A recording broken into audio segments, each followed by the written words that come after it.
Hey guys, I hope you all are doing well. This is Surbhi Bhatia, and I welcome you all to the YT channel of Legal Edge by Top Rankers.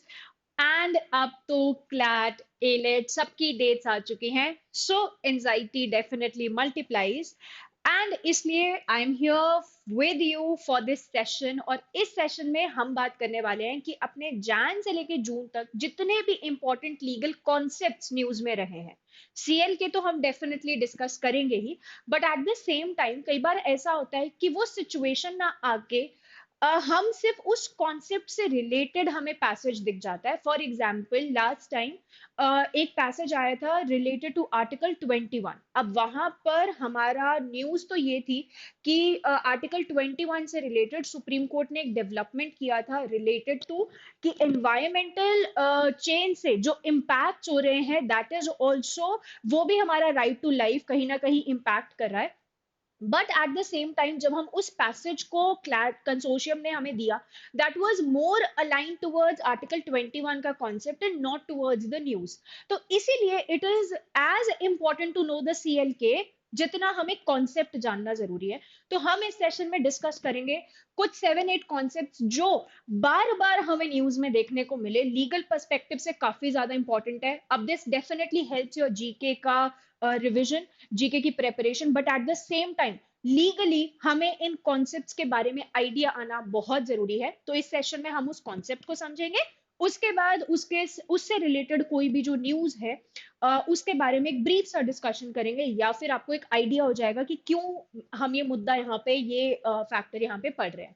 ठीक है, so the content that we are going to see in today's session is related to extradition. काफी ज्यादा news में रहा related to 2-3 people. कुछ लोगों के extradition की हम डिमांड कर रहे थे, कुछ लोग हमसे डिमांड कर रहे थे। ठीक है, eight the same time essential religious practice क्या होता है, वक्फ इस साल का, इनफैक्ट पिछले साल का तो था ही, पर इस साल का भी एक इंपॉर्टेंट मुद्दा है।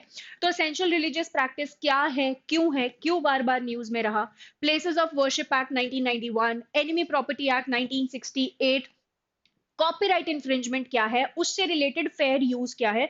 अभी रिसेंटली आई गेस एक मॉक में भी हमने इससे रिलेटेड पैसेज देखा था, article 200, 201, 142, 143, all related to one important judgement, but at the same time एक लैंडमार्क जजमेंट। तो हमें सिर्फ पर्टिकुलरली उन आर्टिकल्स के बारे में भी पता होना चाहिए, not just the news. Impeachment क्या है, एंड क्या सिटिंग जज के अगेंस्ट एफआईआर हो सकती है, and ultimately is death sentence allowed in India. All of these concepts that we are going to quickly see, जो हमारे लास्ट 6 महीने में सबसे ज्यादा न्यूज में रहे हैं। ठीक है, let's start with the concept of extradition. Extradition basically क्या है? It is an agreement between the two countries. क्यों है ये इंटरनेशनल अग्रीमेंट?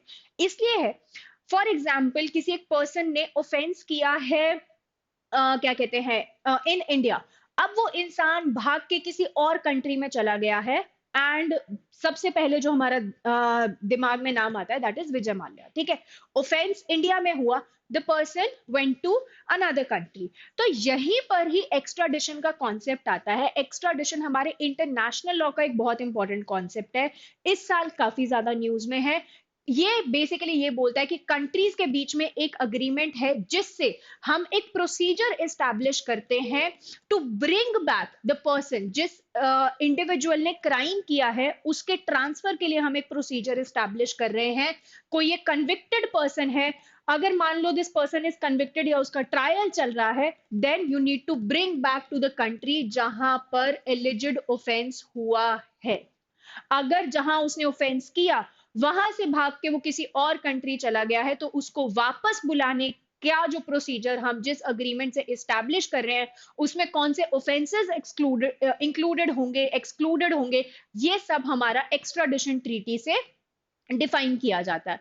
ठीक है, अब यहां पर सबसे इंपॉर्टेंट बात है ड्यूअल क्रिमिनलिटी। ड्यूअल क्रिमिनलिटी का मतलब है कि अगर इंडिया एक्स्ट्राडिशन की डिमांड कर रहा है for the offence of let's say कोई इकोनॉमिक ऑफेंस है रिलेटेड टू मनी लॉन्ड्रिंग। ठीक है, अगर मनी लॉन्ड्रिंग के लिए इंडिया डिमांड कर रहा है फ्रॉम यूके। ठीक है, अब यहां पर ड्यूअल क्रिमिनलिटी का मतलब है कि वो जो ऑफेंस है वो इंडिया में भी पनिशेबल होना चाहिए यूके में भी पनिशेबल होना चाहिए। एक्स्ट्राडिशन के लिए इट इज वेरी इंपॉर्टेंट कि जो रिक्वेस्टिंग स्टेट है, मतलब जो ऑफेंडर को वापस बुलाना चाह रही है, वो ऑफेंस वहां पर भी एज ए क्राइम ट्रीट किया जा रहा है। एट द सेम टाइम जो रिक्वेस्टिंग स्टेट है, मतलब जिससे हम रिक्वेस्ट करें कि इसको वापस भेज दो, वहां पर भी ऑफेंस होना चाहिए। मान लो money laundering is not an offence in UK, तो वहां पर एक्स्ट्राडिशन पॉसिबल नहीं है। तो this is very important to start with कि एक्स्ट्राडिशन हो सकता है या नहीं हो सकता है। देन बायलेटरल ट्रीटी है, मतलब यहां पर दो कंट्रीज के बीच में ये ट्रीटी रहेगी। ऐसा नहीं हो सकता कि दो तीन कंट्रीज आपस में कर ले, नहीं। इंडिया का एक इंडिविजुअल ट्रीटी होगा with US, with Belgium, with Bangladesh. Her country के साथ अलग एस्पेक्ट्स, अलग ऑफेंसेस, अलग प्रोसीजर्स को इस्टेब्लिश किया जाएगा। Political exception very important, important because of Sheikh Hasina case. तो यहां पर मुद्दा सिर्फ इतना सा है कि जो पॉलिटिकल ऑफेंसेस हैं वो यहां पर इंक्लूड नहीं होते हैं related to extradition. And then is important principle of speciality. अब स्पेशलिटी के प्रिंसिपल का सिर्फ इतना सा पॉइंट है कि अगर उस ऑफेंडर को वापस भेजा जा रहा है, मतलब अगर यूके कन्विंस हो गया इस ऑफेंडर को इंडिया वापस भेजने के लिए, तो अब इंडिया जो केसेस चला सकता है वो सिर्फ और सिर्फ मनी लॉन्ड्रिंग के लिए चला सकता है, और कोई एक्स वाई जेड केस अब उस इंसान पे नहीं चल पाएगा। प्रिंसिपल ऑफ स्पेशलिटी मींस जिस स्पेसिफिक ऑफेंस के लिए उस इंसान को वापस बुलाया गया, सिर्फ और सिर्फ उसी ऑफेंस का केस चल सकता है, and not any other case. तो यहां पर जो इंपॉर्टेंट पॉइंट हमें ध्यान रखना है, सबसे पहले एक्स्ट्राडिशन एक इंटरनेशनल लॉ का कॉन्सेप्ट है। दूसरा, दो कंट्रीज के बीच में होगा। तीसरा, ड्यूअल क्रिमिनलिटी, मतलब दोनों कंट्रीज में वो ऑफेंस होना चाहिए। एंड चौथा, कि यहाँ पे प्रिंसिपल ऑफ स्पेशलिटी होगा। ये ट्रायल जो होगा वो सिर्फ और सिर्फ उस पर्टिकुलर ऑफेंस से रिलेटेड होगा। अब इससे रिलेटेड जो हमारे केसेस है न्यूज में, दैट इज मेहुल चौकसी का केस। यहाँ पर बेल्जियम से रिलेटेड एक एक्स्ट्राडिशन ट्रीटी थी, Belgium agreed upon that extradition. Tahawwur Rana case, again यहाँ पर यूएस से के साथ डिप्लोमेटिक रिलेशंस के बेसिस पे this person was accused in are 2000 allegedly involved in जो हमारे 2008 के मुंबई टेरर अटैक्स थे। ठीक है, now this person has again been brought back to India. Big win for India that ways. Sheikh Hasina की अगर बात करें तो this person took refuge in India Bangladesh से निकलने के बाद। तो अब बांग्लादेश के जो लोग हैं, जो वहां की जुडिशरी है, जो वहां की पार्टी है इस वक्त, वो शेख हसीना की एक्स्ट्राडिशन की डिमांड कर रही है। बट यहाँ पे पॉलिटिकल एक्सेप्शंस के चलते इंडिया ने कुछ एस्पेक्ट्स पे मना किया है।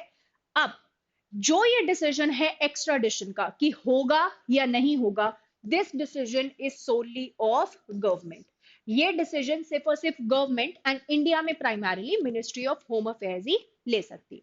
ठीक है, moving on, the next concept, places of worship act 1991.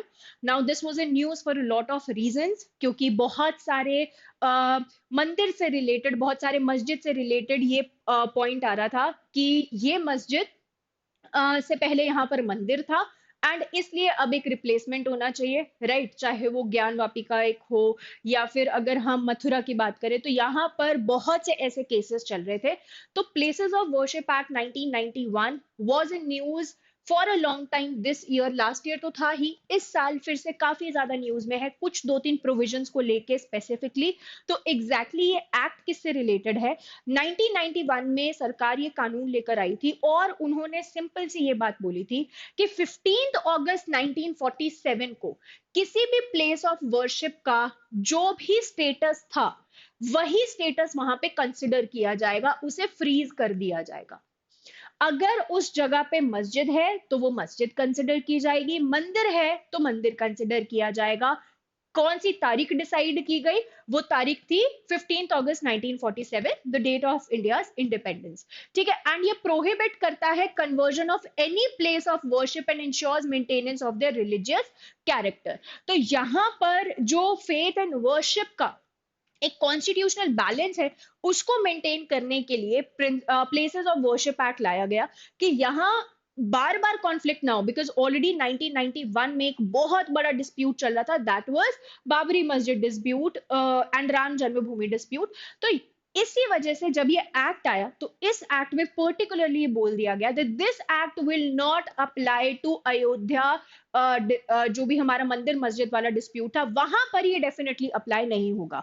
तो इन्होंने ये बोला कि irrespective sorry other than this particular मंदिर मस्जिद सिनेरियो, और जितने भी रिलीजियस प्लेसेस हैं, जितना भी चाहे मंदिर हो, चाहे मस्जिद हो, चाहे चर्च हो, जो भी उनका रिलीजियस कैरेक्टर था ऑन August 15, 1947, उसी को ही कंसिडर किया जाएगा, not any other character would be considered. ठीक है, तो सेक्शन 3 जो इस एक्ट का है वो conversion of a place of worship को प्रोहिबिट करता है। ठीक है, तो ना तो वो एक रिलीजियस डिनोमिनेशन से दूसरे में जा सकता है एंड सेम डिनोमिनेशन में भी नहीं हो सकता। सिंपल सा मतलब क्या है, मंदिर कैन नॉट बी मस्जिद, मस्जिद कैन नॉट बी मंदिर और चर्च एनीथिंग एट ऑल। तो एक रिलीजन से दूसरे रिलीजन में कन्वर्जन नहीं हो सकता। एट द सेम टाइम कोई एक पर्टिकुलर मंदिर अगर हमेशा से मान लो शिव जी के लिए है, तो अब उसे कन्वर्ट करके हनुमान जी के लिए या राम जी के लिए या फिर कृष्ण जी के लिए डेडिकेट नहीं किया जा सकता। तो यहाँ पे जो कैरेक्टर फ्रीज किया गया वो विद इन द रिलेशन भी फ्रीज किया गया और इंटर रिलीजियस एस्पेक्ट्स में भी फ्रीज किया गया। With in the same denomination also यहाँ पे मना किया गया कि आप अपना जो कैरेक्टर है, रिलीजियस प्लेस का कैरेक्टर है, वो कन्वर्ट नहीं कर सकते। यहां तक तो हमें एस्पेक्ट समझ आता है। This is something that we need to understand. अब यहाँ पे सेक्शन 4 क्लॉज 1 ये बोलता है कि रिलीजियस आइडेंटिटी जो August 15, 1947 को है वही रहेगी। 4 क्लॉज 2 ये थोड़ा सा कंट्रोवर्शियल है और इसी पे ही एक केस आया था अभी फरवरी में कि कोई भी जो पेंडिंग केसेस है इस चेंज ऑफ रिलीजियस कैरेक्टर से रिलेटेड वो एंड कर दिए जाएंगे और अब कोई नए केसेस नहीं होंगे।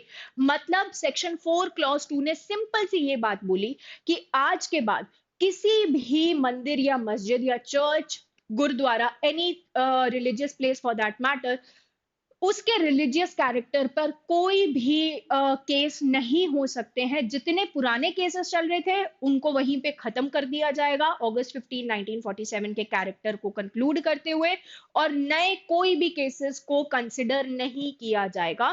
अब दिस इज समथिंग जो हमारे कॉन्स्टिट्यूशनल एस्पेक्ट्स के अगेंस्ट जा रहा है। Every person has a right कि वो अपने राइट को एनफोर्स करवाने के लिए कोर्ट जा सकते हैं, और सेक्शन 4 क्लॉज 2 ने कोर्ट के ही दरवाजे बंद कर दिए, जिसकी वजह से इसे अनकॉन्स्टिट्यूशनल डिक्लेयर करने के लिए एक पिटिशन फरवरी में फाइल की गई थी। ठीक है, अब कहां कहां ये एक्ट अप्लाई नहीं होते हैं, दिस इज ऑल्सो इंपॉर्टेंट। कोई भी एंशियंट या हिस्टोरिकल मॉन्यूमेंट्स है वहां अप्लाई नहीं होंगे, आर्कियोलॉजिकल साइट्स पे अप्लाई नहीं होंगे, एंड कोई भी ऐसे रिमेन्स हैं जो इस पर्टिकुलर एक्ट 1958 के एक्ट में आते हैं वहां नहीं होंगे। अयोध्या में जो राम जन्मभूमि बाबरी मस्जिद वाली डिस्प्यूटेड प्रॉपर्टी थी वहां पर ये एक्ट अप्लाई नहीं होता, because as we all know that entire dispute was way back before the August 15, 1947 का जो डेडलाइन था उसे वे बैक था। तो उस डेडलाइन के बेसिस पर definitely Babri Masjid was the status quo of that religious place, but as of today that land is for Ayodhya Ram Mandir, right. And जो भी सेटल्ड या रिजॉल्व डिस्प्यूट्स हैं इस एक्ट से पहले उस पे भी we can not reopen those cases. Okay, तो यहां पर एक्ट अप्लाई नहीं होगा। सेक्शन 3 ने बोला कि कन्वर्ट नहीं कर सकते हैं। 4.1 ने बोला August 15, 1947 इज द डेट। 4.2 ने बोला कि कोई केस नहीं हो सकता है। सो द कंसर्न्स बेसिकली वर कि अयोध्या डिस्प्यूट को पर्टिकुलरली क्यों अलग रखा गया, क्यों ऐसा special treatment with that particular dispute, and कुछ कम्युनिटीज को यहाँ पे फेवर किया जा रहा है, and this is not secularism. Why? Because as per the petitioners बहुत सारे जो 1947 के रिलीजियस प्लेसेस हैं वहां पर देवर मस्जिद, एंड अगर हम उससे पहले की डेट्स को कंसिडर करें देवर आइदर मंदिर एटसेट्रा, तो ये चीज कहीं ना कहीं सेक्युलरिज्म के एस्पेक्ट पे नहीं जा रही है, उस चीज को प्रमोट नहीं कर रही है, उस चीज को वैलिडेट नहीं कर रही है, इसलिए ये गलत है।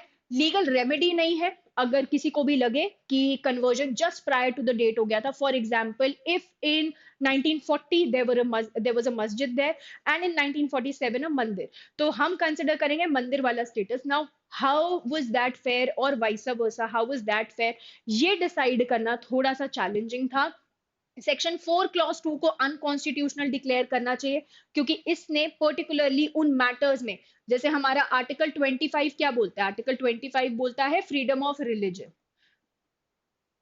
राइट, कि you have a right to practise, profess and propagate your religion. तो कहीं भी जहां पर हमें अपना फंडामेंटल राइट नहीं मिल रहा है, we can definitely go to the courts, we can go to Supreme Court, High Court under article 32, 226। तो यहाँ पर क्यों नहीं जाने दिया जा रहा है, दैट वाज एब्सोल्युटली चैलेंज।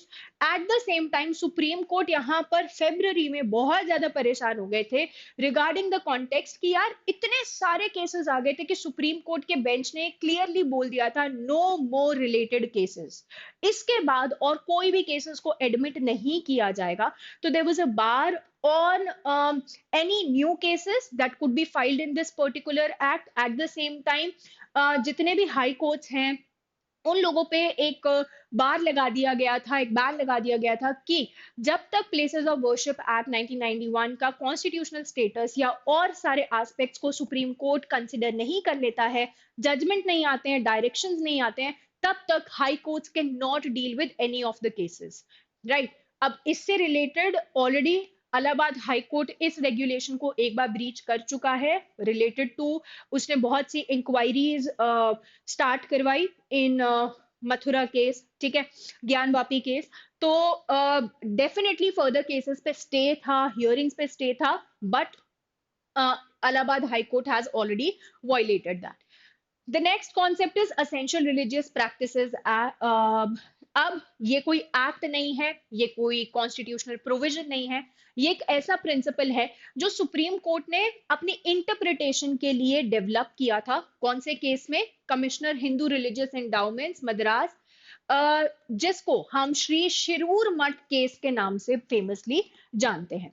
तो इस केस में सुप्रीम कोर्ट एक प्रिंसिपल लेकर आया, that was the principle of essential religious practice।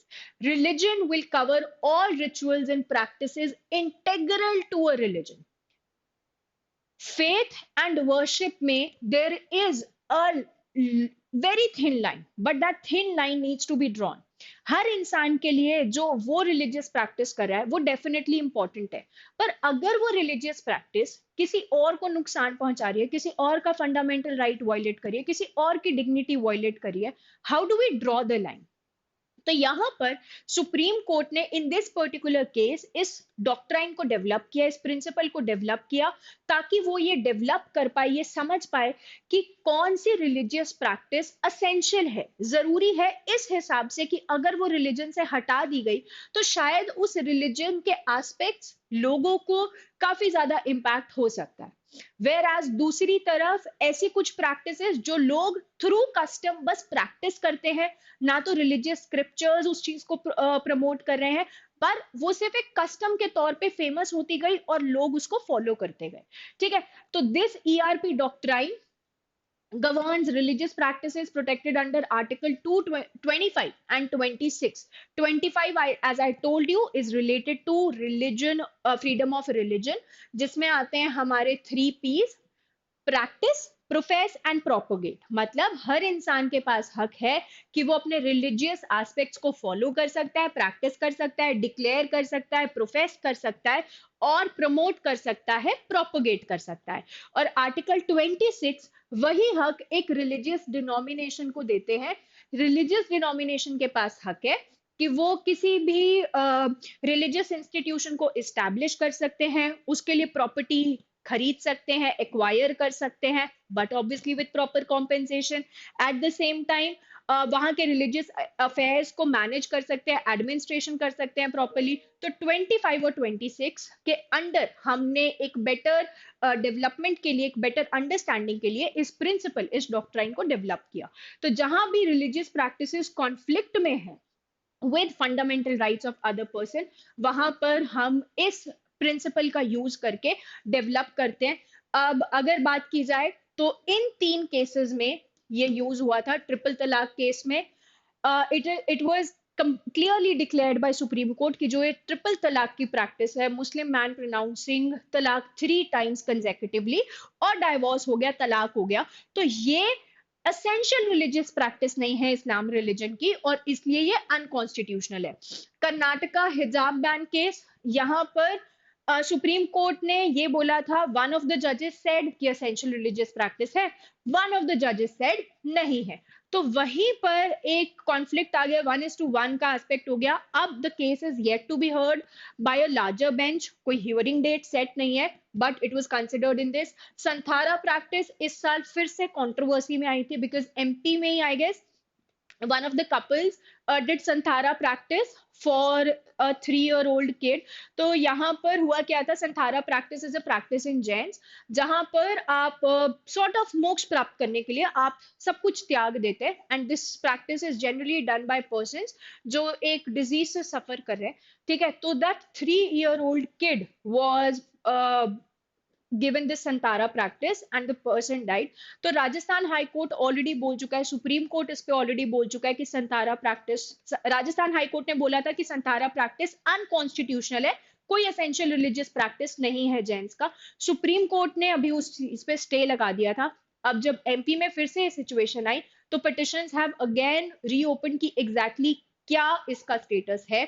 Waqf amendment act, इसके कॉन्स्टिट्यूशनल स्टेटस पे तो वैसे ही बहुत ज्यादा बवाल चल रहा है, Supreme Court is yet to hear the entire aspect. तो वक्फ क्या असेंशियल रिलीजियस एस्पेक्ट है या नहीं है, क्या वो सिर्फ एक एस्पेक्ट ऑफ चैरिटी है towards in the Islam religion, या फिर it is a very fundamental point in Islam religion जो अगर जिसमें amendments किए गए तो there can be a chaos around।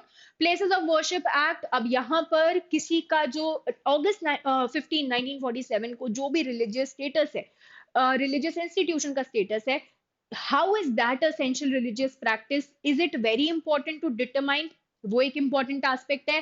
Then Feb में जान में एक डिसीजन आया था related to Bombay High Court, could be said as one of the very important ones for this particular year, जहां पर बॉम्बे हाई कोर्ट ने ये बोला था कि जो लाउड स्पीकर्स चाहे वो अजान के लिए चाहे वो सत्संग के लिए बजाए जा रहे हैं, ये लोगों का आर्टिकल 21 वायलेट कर रहे हैं, this is causing noise pollution, and इसलिए एट द सेम टाइम ये असेंशियल रिलीजियस प्रैक्टिस नहीं है, तो इसलिए लाउड स्पीकर्स को डेफिनेटली हटाया जा सकता है, हटाया जाना चाहिए, द प्रैक्टिस वाज बैंड, ठीक है। Moving on, copyright, I think हर महीने दो टॉपिक्स ऐसे थे जो काफी ज्यादा न्यूज में रहते थे, एक था right to free speech article 19 और दूसरा था कॉपीराइट। अगर आप ध्यान से जब हम केसेस इन न्यूज देखेंगे तो एएनआई ने कम से कम 2 से 3 केसेस किए रिलेटेड टू कॉपीराइट, ठीक है। तो कॉपीराइट एक ऐसा लीगल राइट है that is related to intellectual property rights, IPR, मतलब किसी के इंटेलेक्ट, किसी के काम, लिटरेरी वर्क पे जो हक उस इंसान को मिलता है, दैट इज कॉपीराइट, ठीक है। अब वो लिटरेरी वर्क हो सकता है लिटरेचर, उसका आर्ट, उसका म्यूजिक, फिल्म, कोई ड्रामा, कोई computer program, any literary work जो किसी के इंटेलेक्ट से आया है, दैट कैन बी कॉपीराइटेड। जैसे हम नॉर्मली बोल देते हैं ना कि तेरा कॉपीराइट है क्या, मैं क्यों नहीं बोल सकती है डायलॉग, तो दैट इज सिंपली कि किसी के डायलॉग पर भी कॉपीराइट लिया जा सकता है, but obviously there are a lot of laws rules related to it, किसको कॉपीराइट मिल सकता है, कब माना जाएगा ये कॉपीराइट का वायलेशन है। अब यहाँ पर 1957 का इंडिया का एक लॉ है जो कॉपीराइट से रिलेटेड सारे प्रोविजंस को डिफाइन करता है, कॉपीराइट क्या है, किसको मिल सकता है, जिसको मिला उसके क्या राइट्स हैं, कब मानेंगे वायलेशन क्या है। तो इसके अकॉर्डिंग जो कॉपीराइट का ड्यूरेशन है, तो लिटरेरी, म्यूजिकल और ड्रामेटिक वर्क्स के लिए जितनी भी ऑथर की लाइफ है, ऑथर मतलब जिसने भी वो काम क्रिएट किया है, उसकी जितनी भी लाइफ है वो, प्लस उसकी डेथ के बाद 60 साल तक कॉपीराइट का हक रहता है। मतलब अगर किसी ने ईयर 2000 में कुछ क्रिएट किया है, देन स्टार्टिंग फ्रॉम जनवरी 1 2001 उसका कॉपीराइट का एस्पेक्ट स्टार्ट होगा। अब मान लो उस इंसान की लाइफ थी उसके बाद 30 इयर्स, तो 2030 तक वो कंटिन्यू रहा, प्लस 60 इयर्स आफ्टर दैट, तो टोटल उसके पास जो 90 इयर्स का टाइम है तब तक वो कॉपीराइट को एंजॉय कर सकता है।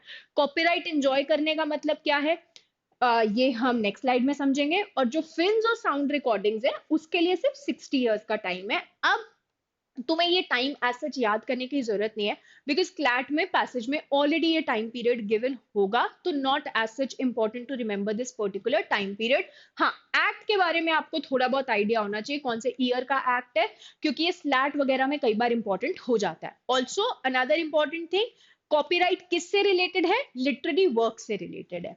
ठीक है, अब ये कुछ सेक्शंस हैं जो हमारे कॉपीराइट एक्ट से रिलेटेड इंपॉर्टेंट है। सेक्शन 2 डिफाइन करता है कॉपीराइट क्या है, जो भी लिटरेरी वर्क्स इंक्लूडेड है नहीं है, ये सब सेक्शन 2 में प्रिस्क्राइब्ड है। सेक्शन 13 ये बोलता है कि copyright protection literary works, musical works, dramatic, cinematographic, sound recordings सब पे अप्लाई होगा। और इसके थ्रू एक कॉपीराइट ओनर को, मतलब जिसके पास हक है कॉपीराइट का, for example I wrote a novel, तो मैं कॉपीराइट ओनर होगी, अब मेरे पास हक है कि मैं उस नॉवल का अडेप्टेशन, उस नॉवल की कितनी कॉपीज बनानी है, पब्लिश कौन करेगा, कब करेंगे, ट्रांसलेट करना है, communicating the work to public, मतलब कि उस नॉवल की कोई रीडिंग करनी है, एनीथिंग ऑफ दैट सॉर्ट, वो मेरे हाथ में है। उसकी कितनी कॉपीज बनेगी, कॉपी बनाने का हक किसको है। अगर मैं पब्लिशर को बोल रही हूँ तो पब्लिशर यहाँ पर क्या कहते हैं, कितनी कॉपीज बना सकता है, कौन पब्लिशर को हक दे रही हूं मैं, all of that is my right, all of that is the right of a copyright owner. Section 51 जो हमें सिंपली ये बोलता है कि कॉपीराइट इंफ्रिंजमेंट कब होगा, जब आप बिना कॉपीराइट होल्डर के कंसेंट के, विदाउट द कंसेंट, उस चीज को बेच रहे हैं, यूज कर रहे हैं, इंपोर्ट कर रहे हैं या डिस्ट्रीब्यूट कर रहे हैं, दैट इज कॉपीराइट का इंफ्रिंजमेंट। सिंपल टर्म्स में, जो हम ये टेलीग्राम से मूवीज डाउनलोड करके देखते रहते हैं, that is a copyright violation, क्योंकि यहाँ पर मूवी में हक है प्रोड्यूसर का। ठीक है, अगर कोई भी सॉन्ग है, हम जो पायरेटेड सीडीज वगैरह या फिर डाउनलोड्स वगैरह करते थे, वो क्या है, कॉपीराइट वायलेशन है, because some of the people are selling without the authority, using it without the authority.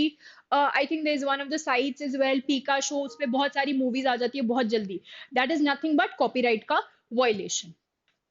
अब सेक्शन 52 इस साल सबसे ज्यादा न्यूज में रहा, क्यों रहा? अब मान लो कोई एक क्लिप आई, ठीक है, किसी भी न्यूज से रिलेटेड। अब अगर कोई भी एजुकेशनल वीडियो है, या फिर आज का टाइम तो भाई कंटेंट क्रिएटर्स का है, तो कंटेंट क्रिएट करने के लिए अगर आपने उस वीडियो क्लिप का छोटा सा हिस्सा यूज किया उसे एक्सप्लेन करने के लिए या फिर एक इंस्टेंस बताने के लिए, तो क्या वो कॉपीराइट का वायलेशन है? उसी से रिलेटेड सेक्शन 52 है। सेक्शन 52 ये बोलता है कि जहां पर भी फेयर डीलिंग है, वहां कॉपीराइट वायलेशन एग्जेम्प्टेड है। मतलब अगर कोई एक इंसान उस चीज को क्रिटिसिज्म के लिए, कमेंट करने के लिए, न्यूज रिपोर्टिंग के लिए, पढ़ाने के लिए, स्कॉलरशिप के लिए, रिसर्च के लिए यूज कर रहा है, कंसिडर कर रहा है, that is a fair use. और फेयर यूज मतलब कि आप कॉपीराइट वायलेट नहीं कर रहे हैं, आपका जो पर्पस ऑफ यूज है वो सिर्फ है कि आप उसके राइट्स को वायलेट नहीं कर रहे हैं, आप उसके काम पे प्रॉफिट नहीं कमाना चाहते। You are doing it only to comment on something, you are doing it only to educate someone regarding that, या फिर comment on that particular thing. ठीक है, अब यहाँ पे एजुकेशन एंड पब्लिक एक्सेस के लिए it is definitely important, non commercial aspect है, पर्पस यहाँ पे पैसा कमाना बिल्कुल नहीं है, but only to educate. Then अगर कोई पर्सनल यूज के लिए डेफिनेटली उस चीज को ले रहा है, that is again non commercial aspects के लिए कैन बी देयर। अगर जुडिशियल प्रोसीडिंग्स की रिपोर्टिंग की जा रही है, करंट इवेंट्स की रिपोर्टिंग की जा रही है, then that can be considered. मतलब अगर आपने कोई एक क्लिप चला दी so that you could explain कि एग्जैक्टली वहां पर सिचुएशन क्या थी, कौन से एस्पेक्ट्स इन्वॉल्व थे, that is the fair use doctrine, the principle of fair use. अभी तक कॉपीराइट में सिर्फ इतना सा मुद्दा समझा, लिटरेरी वर्क के लिए है, नॉर्मली जितनी लाइफ ऑफ कॉपीराइट ओनर है प्लस उसकी डेथ के बाद 60 साल तक रहता है, सिर्फ कुछ वर्क्स में टोटल 60 साल तक रहता है। देन हमें यह बताया गया कि कॉपीराइट ओनर के पास सारे हक रहेंगे, कौन ट्रांसलेट करेगा, कौन पब्लिश करेगा, कौन अडेप्ट करेगा, उस बुक पे मूवी बनेगी या नहीं बनेगी, सब उसके पास हक है। इन्फ्रिंजमेंट कब होगा? जब उसके कंसेंट के बिना आप उस कंटेंट को यूज कर रहे हैं। पर यहाँ पे एक एक्सेप्शन है, एक्सेप्शन ऑफ फेयर यूज, जहां पर आप क्रिटिसाइज कर सकते हैं, कमेंट कर सकते हैं, न्यूज रिपोर्टिंग कर सकते हैं, जुडिशियल प्रोसीडिंग्स के लिए रिपोर्टिंग कर सकते हैं, पर्सनल यूज के लिए यूज कर सकते हैं। तो वहां पर you are fairly using that particular point. इससे रिलेटेड एक और प्रिंसिपल है कि अगर आप छोटा मोटा यूज कर रहे हैं किसी के कॉपीराइट मटेरियल का, तो वो लीगल स्क्रूटिनी में नहीं आएगा।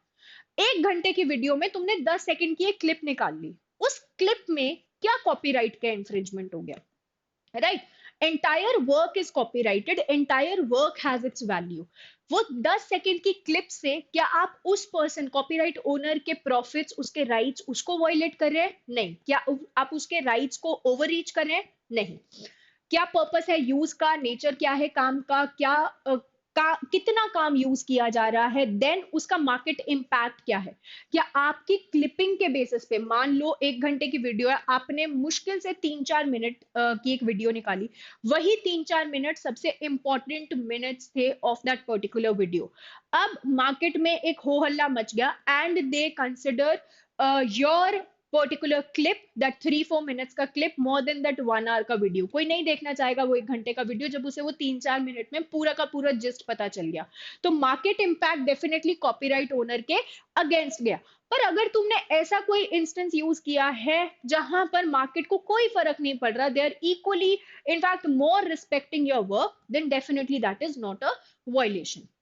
इससे रिलेटेड दो जजमेंट्स भी हैं, Hubbard and another versus Vosper and another, and Kartar Singh versus Ladha Singh. इससे रिलेटेड और भी एक दो जजमेंट्स हैं, बट मेजरली जो फेयर डीलिंग, फेयर यूज के साथ है, वो ये दो जजमेंट्स हैं।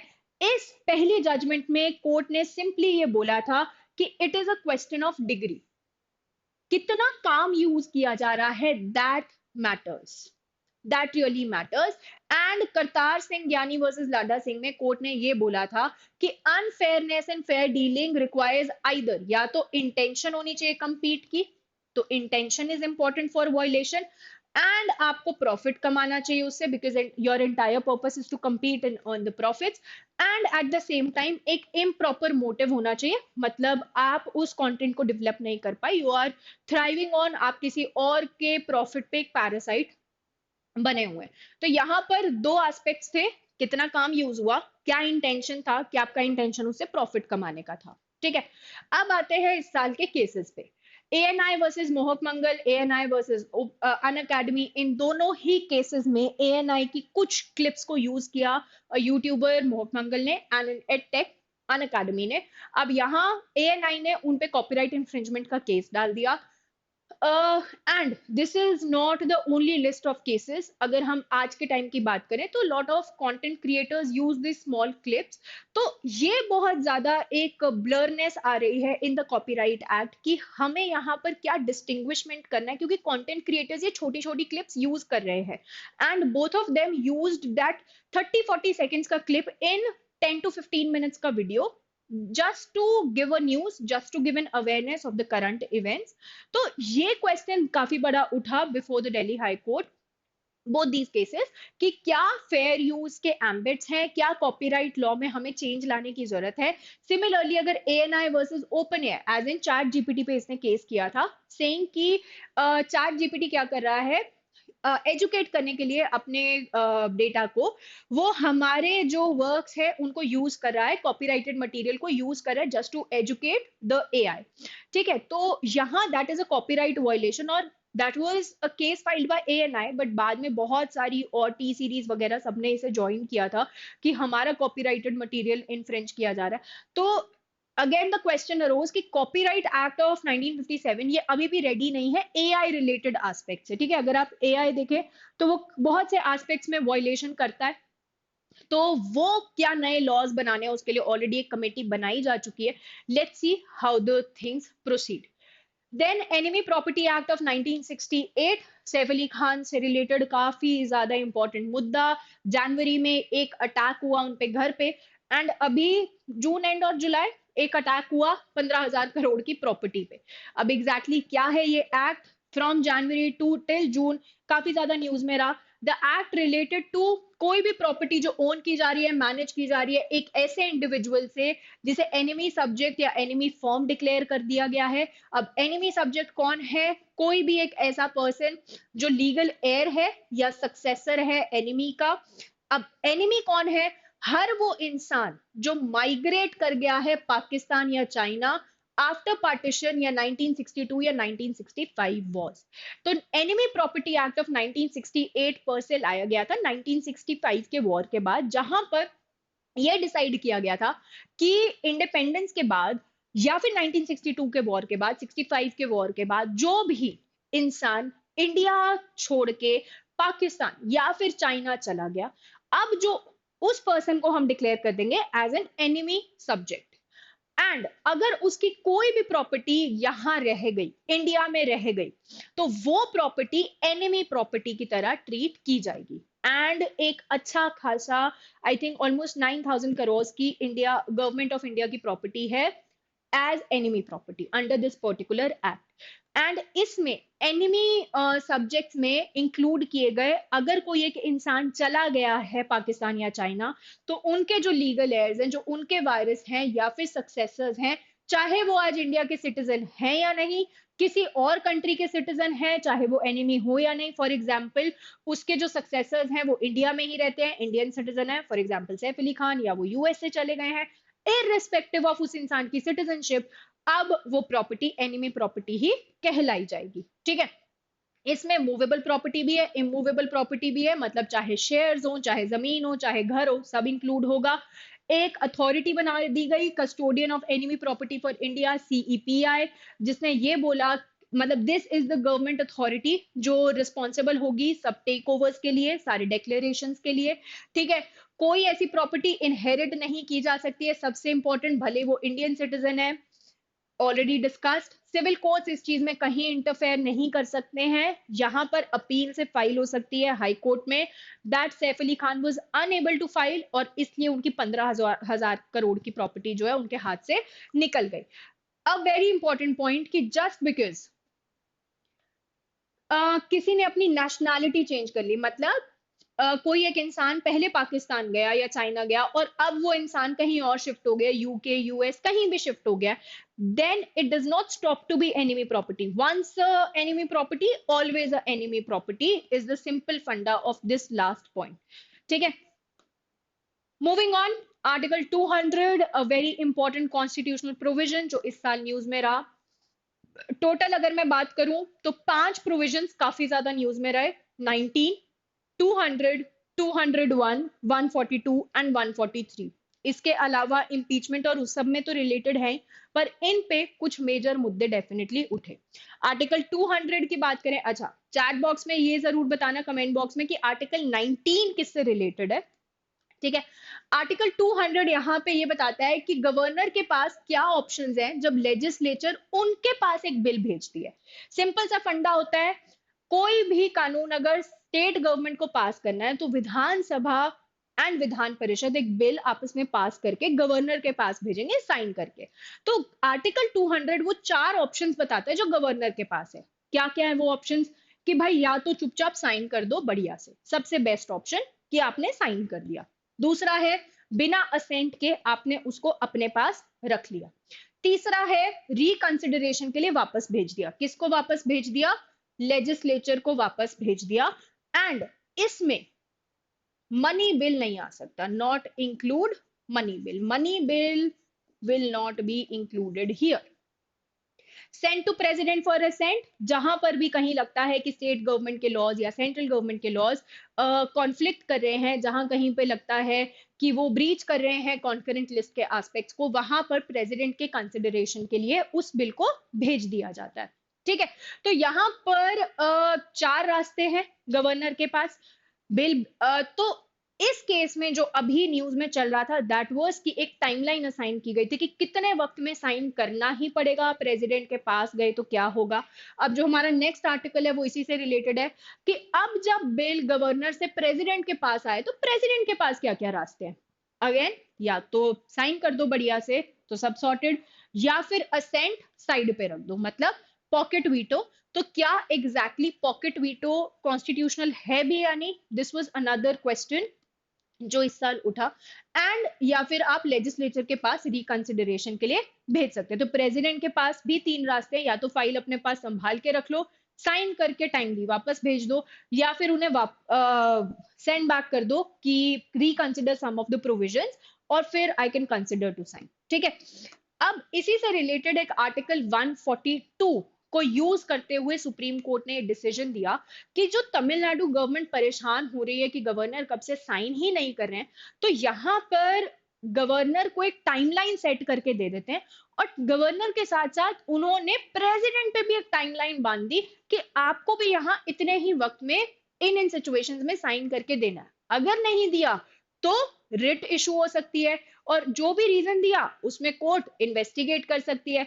तो आर्टिकल 142 काफी ज्यादा न्यूज में रहा कि क्या ये एक मिसाइल है जो बार बार जुडिशरी एग्जीक्यूटिव या लेजिस्लेचर पे भेजती रहती है उसके पास, and at the same time क्या वो उनकी पावर्स को मिसयूज कर रही है जुडिशरी, क्या वो औरों की पावर्स पे क्या कहते हैं ओवर रीच करना चाह रही है।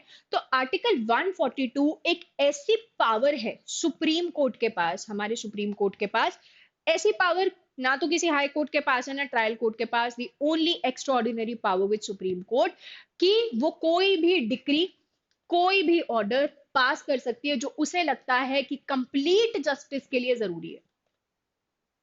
इंपॉर्टेंट फ्रेज, जहां पर कोई भी केस उसके सामने पेंडिंग है और उसे लगता है कि वो जस्टिस नहीं पहुंचा पा रही है लोगों तक, मतलब पार्टीज तक। क्यों? क्योंकि या तो लॉ नहीं है, या उस लॉ में काफी सारे गैप्स हैं, या उसका इंटरप्रिटेशन प्रॉपर नहीं है। तो इन सारे पर्सपेक्टिव्स में एक कंप्लीट जस्टिस करते हुए आर्टिकल 142 का यूज करते हुए supreme court can definitely give any order और जजमेंट। ठीक है, तो ये डिस्क्रिशनरी एक्स्ट्रा ऑर्डिनरी पावर है, मतलब कोर्ट की मर्जी है कि उसे यूज करना है या नहीं करना है, जहां लॉ के लेजिस्लेटिव गैप्स हैं या इंटरप्रिटेशन प्रॉपर नहीं है। Very important point, binding nature का है, मतलब जो भी डिसीजन यहाँ लिया जाएगा प्रॉपर जजमेंट के तौर पर ही उसे कंसिडर किया जाएगा, ऐसा नहीं है कि हम उसे कंसिडर ना करें। जुडिशियल ओवररीच कंसिडर अक्सर किया जाता है। जुडिशियल ओवररीच का मतलब क्या होता है कि जो जुडिशरी है वो अपने आप को लेजिस्लेचर या एग्जीक्यूटिव के ऊपर इंपोज कर रही है, उनकी पावर्स कहीं ना कहीं उनसे छीन रही है। लॉ बनाने का काम किसका है? लेजिस्लेचर का है। अगर जुडिशरी उनके बिहाफ पे लॉज बनाना स्टार्ट कर दे तो लेजिस्लेचर क्या करेगी? अब जुडिशरी बोलती है कि नहीं नहीं, ये जुडिशियल ओवररीच नहीं है, ये जुडिशियल एक्टिविज्म है। मतलब जुडिशरी बस एक एक्टिव रोल प्ले कर रही है, अपना फर्ज निभा रही है। जहां उन्हें गड़बड़ लगी, जहां पार्टीज को इंसाफ नहीं मिल पा रहा था, उन्होंने एक स्टेप ले लिया।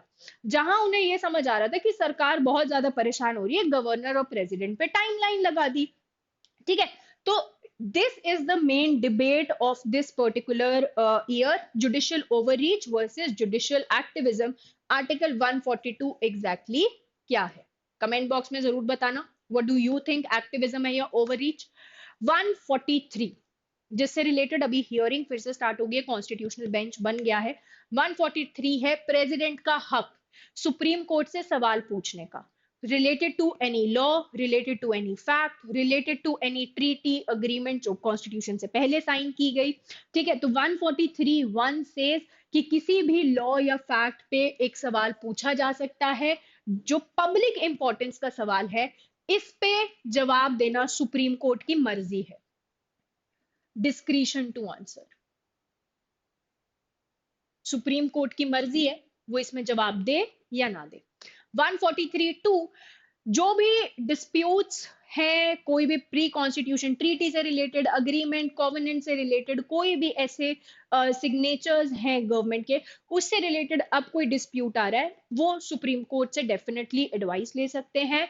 It is also known as this advisory jurisdiction, क्योंकि आप यहां सुप्रीम कोर्ट से एडवाइस मांग रहे हैं। ठीक है, यहां पर it is mandatory for supreme court to answer. अब इस केस की हियरिंग के लिए आर्टिकल 145 क्लॉज 3 के अकॉर्डिंग एक 5 जज की बेंच बनती है। ठीक है, जो भी डिसीजन 143 के थ्रू आता है, दैट डिसीजन वो प्रेसिडेंट की मर्जी है कि वो मानना चाहे या ना मानना चाहे। ठीक है, अब जो डिसीजन आया, जो टाइमलाइन प्रिस्क्राइब की गई, तो प्रेसिडेंट ने बोला कि जुडिशरी के पास सही में हक है कि वो गवर्नर और प्रेसिडेंट की जो टाइमलाइन कॉन्स्टिट्यूशन ने नहीं बनाई, आप वो टाइमलाइन दे रहे हो और आप रीजंस पे क्वेश्चन भी कर सकते हो। अगर टाइमलाइन में हमने साइन नहीं किया तो आप हमारे अगेंस्ट स्टेप भी ले सकते हो। क्या जुडिशरी के ये सब हक है? तो इससे रिलेटेड द कॉन्स्टिट्यूशनल बेंच का hearing has already started. I think 29 जुलाई को नेक्स्ट हियरिंग शेड्यूल किया है एंड नोटिस इशू किया गया है to the governments as well. तो let's see how it proceeds, क्या आंसर दिया जाता है, because a lot of aspects are involve here. Executive versus judiciary किसी ना किसी तरीके से न्यूज में इस बार रहा ही है, वो एक लड़ाई, वो एक टसल डेफिनेटली रही ही है। Next is impeachment. As I told you, already news में काफी ज्यादा चल रहा है एग्जीक्यूटिव वर्सेस जुडिशरी। ये साल ऐसा साल था जहां जजेस को ही कटघरे में खड़े करने की बात की गई थी। दो जजेस से रिलेटेड एक इंपॉर्टेंट एस्पेक्ट की इम्पीचमेंट दिसंबर में भी न्यूज में आया, मार्च फेब में भी न्यूज में आया। दिल्ली के एक हाईकोर्ट जज के घर पे बहुत सारा कैश मिलना, ठीक है। अभी रिसेंटली सेशन आ रहा है तो उससे रिलेटेड भी इम्पीचमेंट प्रोसीडिंग स्टार्ट करने की बात की जा रही है। In fact even a motion has been initiated by the MPs, ठीक है। तो एग्जैक्टली इससे रिलेटेड लीगल प्रोविजंस क्या है? 124 क्लॉज 4 सुप्रीम कोर्ट जजेस के इम्पीचमेंट की बात करता है। 218 high court, okay, this is not supreme court, यहाँ हाई कोर्ट के जजेस हैं, हाई कोर्ट के जजेस के इम्पीचमेंट की बात करता है, ठीक है। अगर ग्राउंड्स की बात करें तो अगर कोई भी मिसबिहेवियर प्रूव हुआ है या इनकैपेसिटी है, इन ग्राउंड्स पे इम्पीच किया जा सकता है। तो कॉन्स्टिट्यूशन दो ग्राउंड्स देता है, कहीं पर भी a misbehaviour has been proved against a जज और द जज now is not capable to fulfill the duties, that could be because of कोई अनसाउंडनेस ऑफ माइंड है, that could be because of financial incapabilities, anything of that sort.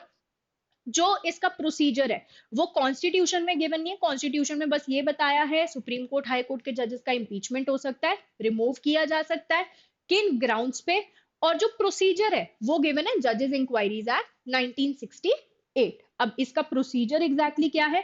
Procedure ये है कि 100 लोकसभा के MP या 50 राज्यसभा के एमपीज एक मोशन साइन करेंगे, ठीक है।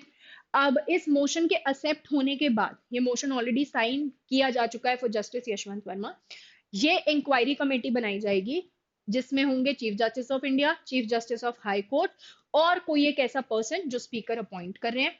जो भी ये कमेटी की फाइंडिंग्स होंगी, अगर लोकसभा का मोशन था तो स्पीकर के पास जाएगा, राज्यसभा का मोशन था तो चेयरमैन के पास जाएगा, ऑल्सो द वाइस प्रेसिडेंट, ठीक है। किसने अभी आज द पोस्ट किसने अभी आज वाइस प्रेसिडेंट रिजाइन किया है? Answer in the comment box. Her house में, मतलब अगर लोकसभा का था तो स्पीकर के पास आया, अब वहां पे वोटिंग होगी। वोटिंग के लिए आपको चाहिए स्पेशल मेजोरिटी। स्पेशल मेजोरिटी मतलब उस हाउस की 50% मेजोरिटी और 2/3 ऑफ प्रेजेंट एंड वोटिंग। उस वक्त जितने प्रेजेंट है उनके एटलीस्ट 2/3 वोट, 66.67 वोट्स चाहिए आपको, ठीक है। अब मोशन जब दोनों हाउसेस में, राज्यसभा में भी लोकसभा में भी एक्सेप्ट हो गया है, पास हो गया है, वोटिंग भी आपको प्रॉपर वोट्स मिल गए हैं, अब मुद्दा जाता है प्रेसिडेंट के पास और प्रेसिडेंट अल्टीमेटली साइन कर देते हैं on the notice of removal of that particular जज। इंडिया में आज तक किसी भी जज को इम्पीच नहीं किया गया है। Some had a very close call, कुछ लोगों ने, क्योंकि उनका नाम हिस्ट्री में दर्ज ना हो तो उन्होंने पहले ही रिजाइन कर दिया, बट नो जज has ever been impeached in India. अब जब जस्टिस यशवंत वर्मा के घर पे कैश मिला तो एक क्वेश्चन ये आया कि क्या उनके खिलाफ एफआईआर हो सकती है, क्योंकि इतना सारा कैश मिलना करप्शन को डेफिनेटली दिखा रहा है। क्यों एफआईआर नहीं की गई, क्यों बस एक इंक्वायरी कमेटी बनाई गई? तो all of this has been through a lot of cases जो सुप्रीम कोर्ट ऑलरेडी डिसाइड कर चुका है। 1991 में ऐसा ही एक केस आया था, K Veeraswami versus union of India. इस केस में सुप्रीम कोर्ट ने दो इंपॉर्टेंट सवालों का जवाब दिया जो आज भी हमारे इन 6 महीने में इंपॉर्टेंट रहे हैं। क्या सवाल? पहला, क्या जज पब्लिक सर्वेंट है under prevention of corruption act? दूसरा, क्या किसके पास ये अथॉरिटी है कि वो सैंक्शन मतलब एक अप्रूवल दें फॉर द प्रोसिक्यूशन या फिर उनके अगेंस्ट एफआईआर करने की या उनके अगेंस्ट केस करने की, किसके पास वो हक है? तो पहले सवाल का जवाब दिया गया कि हाँ, जजेस ऑफ सुप्रीम कोर्ट और हाई कोर्ट पब्लिक सर्वेंट हैं। और दूसरा ये बोला गया कि सबसे पहली बात तो कोई क्रिमिनल केस नहीं हो सकता। क्यों? क्योंकि इंडिया में जुडिशरी है इंडिपेंडेंट। अगर क्रिमिनल केस किसी भी जज पे करना इतना इजी होगा, क्या जज इंडिपेंडेंटली अपना काम कर पाएंगे? नहीं। हमेशा एक तलवार लटकती रहेगी कि कहीं कुछ गड़बड़ हुई तो सरकार कुछ भी मैनिपुलेट करके एक फॉल्स केस कर सकती है। तो क्रिमिनल केस फाइल नहीं किया जा सकता। अब जो भी एडवाइस है वो chief justice of India president को देंगे एफआईआर के लिए on in house inquiry committee. Basically एक केस में ये बोला गया था कि अगर कोई भी ऐसा एस्पेक्ट लगता है जहां हमें लगता है कि एफआईआर होनी चाहिए, तो इम्पीचमेंट का सीधा सीधा स्टेप लेना बहुत ज्यादा हार्श हो जाएगा। तो इसलिए एक इन हाउस इंक्वायरी कमेटी का प्रोसेस होना चाहिए। So one of the decisions suggested in house inquiry committee, the other decision suggested in house inquiry committee में एग्जैक्टली क्या क्या एस्पेक्ट्स हैं। अब I am not naming all those cases for you because that is not as such important. जिस case का नाम important है that is already on your screen. तो इन हाउस इंक्वायरी कमेटी का प्रोसेस एक बार फटाफट समझ लेते हैं। एक मॉक में भी ये आया था कि जो कंप्लेंट है वो दी जाएगी चीफ जस्टिस ऑफ इंडिया को या chief justice of high court को या प्रेसिडेंट को। वो बनाएंगे एक 3 मेंबर कमेटी ऑफ जजेस। जैसे जस्टिस यशवंत वर्मा के केस में दो चीफ जस्टिस थे of Punjab and Haryana high court, Himachal Pradesh, and one of the जजेस was of I think Karnataka high court और Andhra Pradesh high court, not really sure about that. अब वो principles of natural justice follow करेंगे।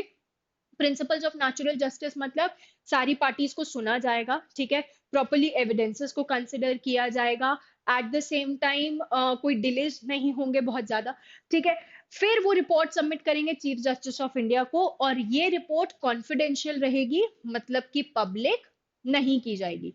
तो जब मई में जस्टिस यशवंत वर्मा की इन हाउस इंक्वायरी कमेटी की रिपोर्ट आई, फिर से एक पिटिशन डाली गई कि इस रिपोर्ट को पब्लिक करो, पर सुप्रीम कोर्ट ने बोला अगेंस्ट द प्रोसीजर, ठीक है। अब चीफ जस्टिस ऑफ इंडिया के पास एक ऑप्शन है कि वो प्रेसिडेंट को बोल सकते हैं टू फाइल द एफआईआर। तो एफआईआर का रास्ता भी किसी भी सिटिंग जज के अगेंस्ट सीजीआई और प्रेसिडेंट के थ्रू होकर जाता है, क्योंकि अगर हमने वो रास्ता बहुत इजी कर दिया, जुडिशरी अपना काम नहीं कर पाएगी।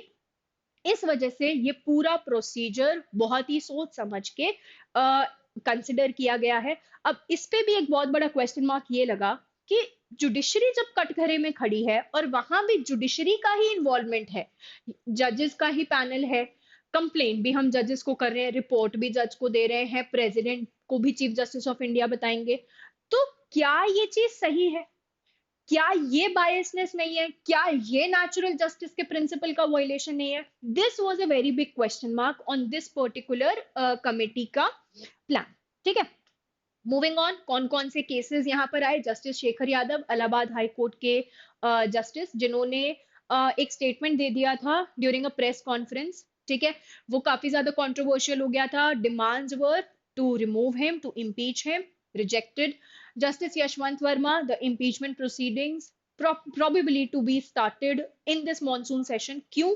क्योंकि motion already pass किया जा चुका। Then another landmark case, not the landmark case, but a horrifying case, RG Kar medical rape case of Kolkata। उसके जो accused हैं, उनको डेथ सेंटेंस नहीं दी गई। तो सवाल ये उठा कि डेथ सेंटेंस क्यों नहीं दिया, और क्या डेथ सेंटेंस अलाउड है इंडिया में?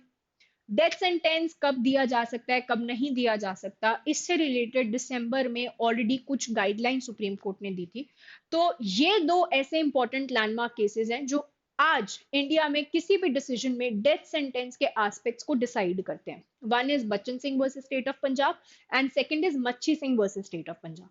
Bachchan Singh versus state of Punjab में कोर्ट ने ये बोला कि डेथ सेंटेंस बिल्कुल कॉन्स्टिट्यूशनल है, चाहे आईपीसी हो, चाहे बीएनएस हो, बहुत से नए provisions, for example gang rape, उन सब में डेथ सेंटेंस अलाउ किया गया।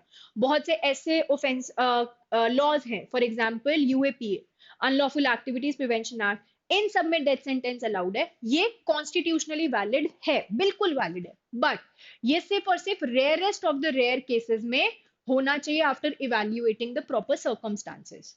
एक होते हैं एग्रवेटिंग सर्कमस्टांस, जो एक इंसान को पुश करते हैं डेथ सेंटेंस की तरफ, किस इंटेंशन से किया, किस हथियार से किया, सोची समझी साजिश थी, ये होते हैं एग्रवेटिंग, कि आप एग्रवेट करो किसी के डेथ सेंटेंस को। और कुछ होते हैं मिटिगेटिंग, जो उसके डेथ सेंटेंस के चांसेस कम करें, उसकी एज क्या है, उसकी फैमिली में कौन है, क्या उसके सुधरने के चांसेस है, उसका क्रिमिनल बैकग्राउंड क्या है। तो इन सब एस्पेक्ट्स को देखते हुए सिर्फ और सिर्फ rarest of the rare case में, हर केस में नहीं, 100 में से एक केस में नहीं, 1000 में से एक केस में नहीं, कोई एक ऐसा केस जो दिल दहलाने वाला हो, शायद लाखों में एक हो, रेयरेस्ट ऑफ द रेयर हो, सिर्फ वही डेथ सेंटेंस दिया जा सकता है। एंड मच्छी Singh versus state of Punjab में कोर्ट ने ये बोला था, सिर्फ वही दे सकते हैं जब collective conscience of the society हिले, जैसे कि निर्भया वाला केस था। कोर्ट ने आरजीकार मेडिकल रेप केस में क्लियरली ये रीजनिंग दिया था, इट इज वेरी अनफॉर्चुनेट जो भी विक्टिम के साथ हुआ, what the family had to go through, but this type of incident was not rarest of the rare case. Such incidents unfortunately happen. अब यहां पर रीजनिंग लीगली तो बहुत ज्यादा सही थी, बट शायद कोर्ट एक एग्जाम्पल सेट कर सकती थी, राइट right? तो just going by the aspects की कलेक्टिव कॉन्शियंस नहीं हुआ, तो यहाँ पर डेथ सेंटेंस सिर्फ तभी दिया जा सकता है जहां rarest of the rare case है, जहां पर सोसाइटी पूरी तरीके से काफी ज्यादा शॉक्ड है कि okay what happened and why this happened. Okay, Arjikar medical rape case is in news, as I told you. At the same time, mercy petition से related guidelines and death sentence से related guidelines यहाँ पर issue की supreme court ने in December. That was important. So that was all about this session, जहाँ पे हमने cover किए सारे important legal concepts जो जनवरी से जून तक काफी ज्यादा न्यूज में रहे हैं। ठीक है, क्या कॉन्सेप्ट था, क्या news, all of that we have covered. So I hope you guys enjoyed the session, you learn from this session, helps you through your journey towards CLAT.